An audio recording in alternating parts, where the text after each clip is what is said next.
Hey, what's going on, Vision fans? Ready Player Will here. I'm doing a quick preliminary look at the NieR Automata Vision card that's coming out tomorrow, along with the limited NieR Automata release for the characters and the events. I figured I wanted to take a quick crack at it just to see how it might affect 2B and the wind units in the game in particular, just because we do know fair enough about it to draw some conclusions at least. So the card itself, this is what's been released to us in terms of the notices. It's almost the same as what the Japanese release was, with the exception of some limited effects for 2B only, and it's slash attack, resist, piercing rate up, and agility up. So she's going to be able to cut through some slash resist a lot, easier because of that. So the stats on the card, from at least from the Japan and translating it here: 322 attack, 322 HP, 150 attack, and 4 SPR. For all of these, unit and party effects, it's conditional on either wind units or 2Bs. So for a wind unit that has it on, they're going to get an attack buff of 30%. Obviously, the things I just mentioned for 2B, the slash, resist, piercing rate, and agility up. The party effects are increased luck of 35% and increased SPR of 8%. And then the element party effect for wind again is crit damage of 25, not crit rate, the actual crit damage, so the extra modifier that's added into the equation. For those of you that want to know the equation, know more about the modifiers, link below to my explanation of how damage is calculated. Really recommended you watch that to kind of hone your knowledge in the game. So that's the card in a nutshell. So I figured the best way to talk about this is to look really high level at who 2B is and kind of see how this card not only affects her, but then it's also going to potentially affect fellow wind units, or mono wind if that's even feasible. So, who is 2B? She's a wind unit, absolute monster evade unit with a bonkers amount of luck, double digits higher than the next unit. She's easily the highest evade unit in the game, so that's a really important part of her, kit and sustain and how she operates. Multi-damage types, she slash, pierce, and strike potentially. I believe slash and pierce are on the main job, so she can use both there. She has an ability to increase slash and strike resist, kind of like Elsorel's ability for missile and pierce. Innate defense of 4 and 0 SPR to start. That's going to come into play later. Self barrier of 30% for physical. I meant to highlight that here, but it's 30% for physical.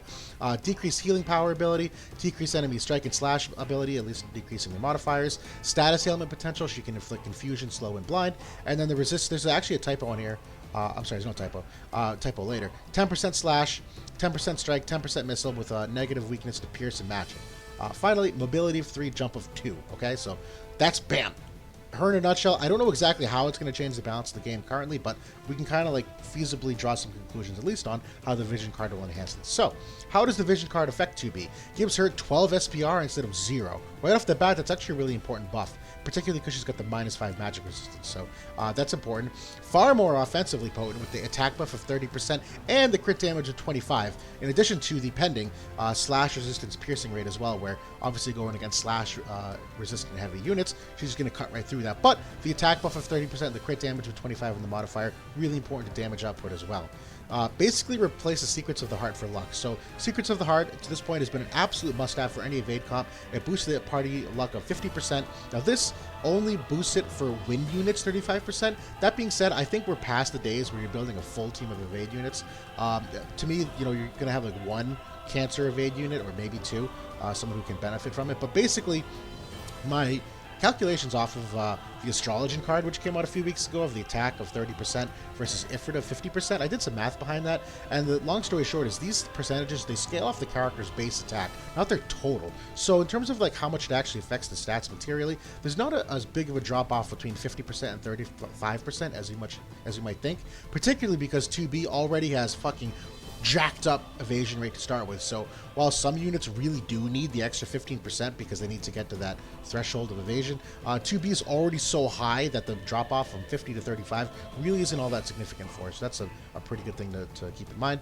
Agility up also helps her evade. That's part of the equation. And then how she can mitigate guaranteed hits. I thought this was important. This is a misprint. It's 10% missile resist. So 10% missile resist will help her against sharpshoot and a lot of those missile sub jobs which have that guaranteed hit. The 30% physical barrier will also help against that, but will also help against other, physical hits that either characters with high accuracy might hit her, or I think even Auron has a guaranteed slash hit. And then finally, the 5% magic weakness could be hedged, and it should be hedged by external VCs or equipment or Espers, but 12 SPR certainly helps against Holy, which obviously Yuna is Holy, that's her strongest attack, and a bunch of other characters have it as well. So, this card does some things to mitigate some of those guaranteed hits, in addition to what her kit has to offer.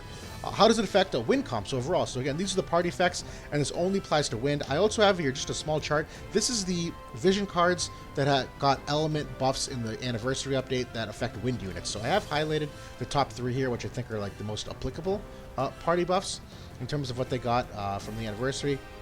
You know, if you're talking about like mirror comps, the Typhon card's going to come in handy where you're going to get some additional wind resist.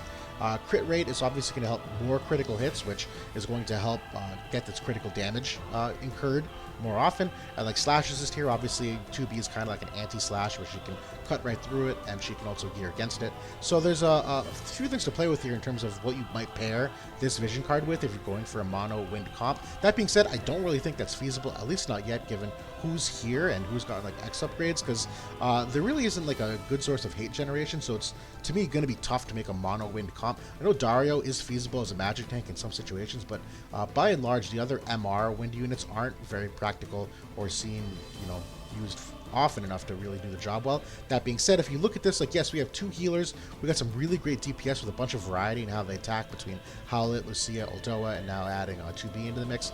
Yurma, we're not going to talk about because I've literally never seen her used in the game since like the first month. So the luck helps accuracy for all these characters. So it's going to make Howlet accurate as fuck, just because it's already super accurate. But the same can be said for Leela or even 2B because of their luck stat being so high. The luck also helps the evade for Leela and Uldoa in addition to 2B. I should have mentioned here it's technically Uldoa X. The luck upgrade that she got does make Uldoa a fairly evasive unit. She's not top of the charts, but she's like top 5 of the URs and top 10 overall in the cast. So that's at least something to consider as a synergy. The SPR emboldens Howlet, Ayaka, and Leela, who do have some innate magic resistance, so this is obviously going to help them even more in that respect, and it's going to hedge against the weaknesses for 2B, Lucia, and Uldoa, who have negative magic weaknesses. Obviously, you still want to find ways to bump that up if possible, but it certainly does help them, at least as it pertains to, like I said, hedging that weakness. The crit damage helps damage for everybody, but obviously that's only as good as their dexterity rate, because the critical rate is directly proportional to their dexterity, so obviously that's unique to, you know, the characters themselves. And then finally, it's still tough to build mono wind, so overall, like, trying to force some of these cards together might still be kind of difficult because I don't know if this comp is feasible, and I don't know exactly if it's, you know, going to be immediately noticeable given the strength of the current ice units. Just between Orin and Gilgamesh, you know, obviously having some of the slash resist here and ice resist like you see on the downtime card, and 2B having some of the slash resist abilities, you might be able to play with it, but that's still like kind of a suicidal matchup in many cases. But that's NieR Automata Vision Card review in a nutshell. I'm really excited to see when it comes out how it actually does affect the game. Even if it's not an immediate impact, I do know that, like, as the weeks come on and as King Mont comes out and we kind of get a big fire surge here, you're going to see some more like elemental, like rock paper scissors going on, where the, you know, the NieR cast of characters is going to have more opportunities to shine than it probably will in the next week or so. But that being said, awesome card for 2B, awesome card for Leela if she's in the party as well. I could definitely see some synergy there. And yeah, looking forward to tinkering with it. So, per usual, comments, critiques, concerns on the comments below. Super happy to have you guys watching and look forward to getting to know more about these units as they get released. So, talk to y'all soon.